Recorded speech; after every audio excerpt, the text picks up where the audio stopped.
Plus de 3500 armes découvertes dans les territoires de Djougou, en chefferie de Mambisa, qui, ces armes appartenaient à la FARDC, qui avait doté lui-même le groupe armé, notamment le groupe Zahir d'Amos, de Baraka Amos, paix à son âme, et qui aujourd'hui, la FARDC vient le récupérer, soi-disant qu'il a découvert une cache d'armes et qui fait porter les chapeaux au même groupe armé.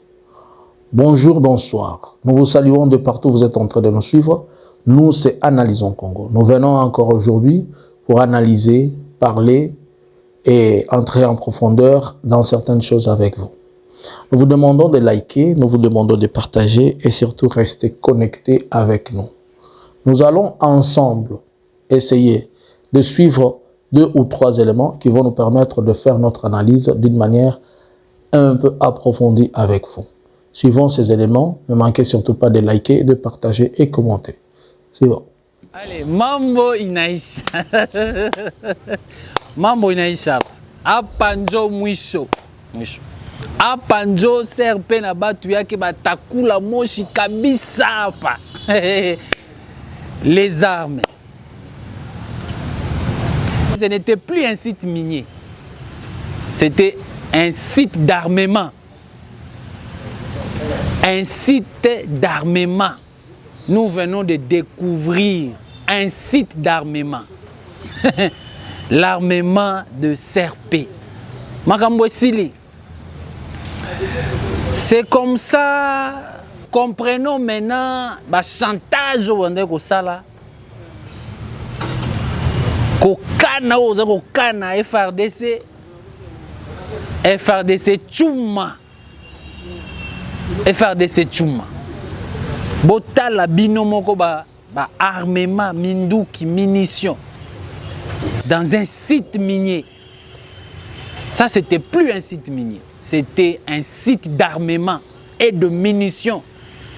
Oyo serbe à Kundaki pour Yakoboma Baïtourien.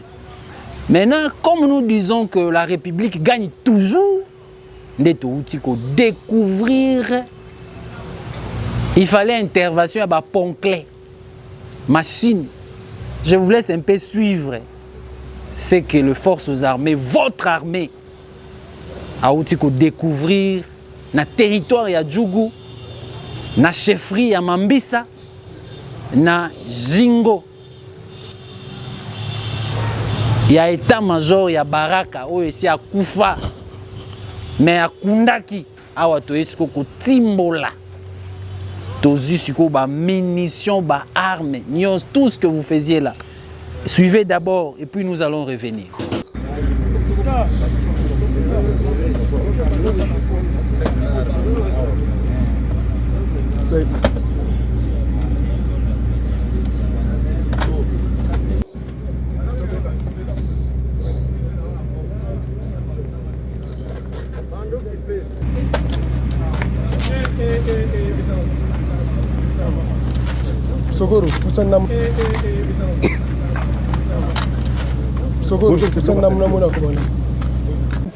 Peuple iturien.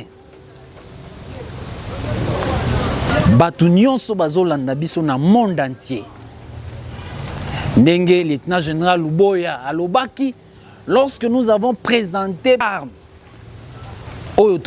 Alors, vous venez de suivre, je vais un peu vous expliquer. Celui que vous avez vu en train de parler sur la vidéo, c'est le porte-parole du gouvernement de la province, le porte-parole militaire de la province de l'Ituri, c'est-à-dire le porte-parole de Luboya. Il s'appelle Gilles Ngongo. C'est un Luba. Et son chef, c'est aussi un Luba. Ce qui se passe, c'est quoi? En Ituri, on avait organisé 2 assises il y a quelques années. Avec l'arrivée, Luboya avait organisé des assises dans le cadre de dire qu'il veut éradiquer ou bien finir la question de groupes armés et créer la cohabitation. Les IAI, c'est ce qu'ils ont appelé ARU 1 et ARU 2. Dans ces 2 assises, au niveau de 2e assise, on avait réuni le groupe armé tel que FPIC, FPI, Codeco et le groupe Zahir qui appartient à messieurs Amos Baraka. Et dans cette assise-là, on a porté le choix sur Amos Baraka d'être le chef d'état-major qui va opérer dans les secteurs de Djougou. Et en opérant dans ce secteur-là, le gouvernement militaire devait leur doter des armes et devait leur donner 2 uniformes FARDC. C'est pourquoi pendant tout ce temps, nous étions en train de crier sur les uniformes FARDC. Pour la petite rappel, vous vous rappelez, au courant de cette semaine, je vous ai fait une analyse vous montrant des militaires, des combattants ou bien des rebelles, et notamment un certain monsieur Hérode, des FPIC, qui portait l'uniforme de la FARDC. 48 heures après, le même porte-parole du gouvernement a fait une vidéo où il est en train de demander à ce que ces derniers, c'est-à-dire Hérode, de retourner ces tenues-là puisqu'ils ne savent pas où il avait trouvé ces tenues. C'était une manière de s'accuser, et même le gouvernement, de reconnaître que ce sont eux qui dotent le groupe armé de ces tenues-là. Comment vous trouvez, comment est-il possible que vous ne savez pas, celui qui a doté un rebelle, si on peut le dire, d'uniforme, mais que ce rebelle est en collaboration avec vous, et vous passez à la télé, vous passez sur le média pour lui dire de retourner la tenue, alors que vous devriez, pourquoi vous ne l'avez pas arrêté? Pourquoi vous ne l'avez pas mis aux arrêts? Et pourquoi ne lui avez pas demandé d'où il avait tiré cela? Mais on fait passer, une histoire sur la toile juste pour calmer ou bien démontrer l'innocence alors qu'ils sont totalement impliqués dedans. C'est dans ce sens-là que Luboya lui-même avait donné des armes et des tenues au groupe rebelle. Et je vous ai plusieurs fois montré ça en vous démontrant comment parmi eux, soi-disant les Codeco, ils s'appelaient MM Banafachi avec des tenues FARDC. Maintenant, à cette époque-là, la FARDC, quand ils ont pris la décision, Luboya, ils vont donner des armes à Amos Baraka. Et on va lui doter des armes pour qu'il fasse la guerre. Mais ça va tourner au vinaigre. Comment? Amos Baraka réalise que il réalise que ceux qui l'ont envoyé faire la guerre, en réalité, ils sont en train de tourner les canons contre ses frères et autre chose. Et Amos n'a pas aimé de continuer à faire la guerre, de continuer à poursuivre, et surtout qu'on lui avait dit, parmi les gens qu'il faut abattre, il faut aussi abattre et neutraliser les groupes CRP de Lubanga. Nous avons eu à contacter certaines personnes ou bien le contact qui fait presque le porte-parole du groupe CRP. Il nous a dit qu'ils n'ont rien à voir avec ces armes, ça ne les concerne même pas. Et il nous a donné les détails, donc vous allez suivre dans une petite interview que nous avons fait avec lui. Ainsi donc, maintenant, d'où vient maintenant qu'il retrouve ces caches d'armes? Je vais vous montrer d'où cela vient. Vous allez suivre la seconde vidéo et pour essayer de comprendre.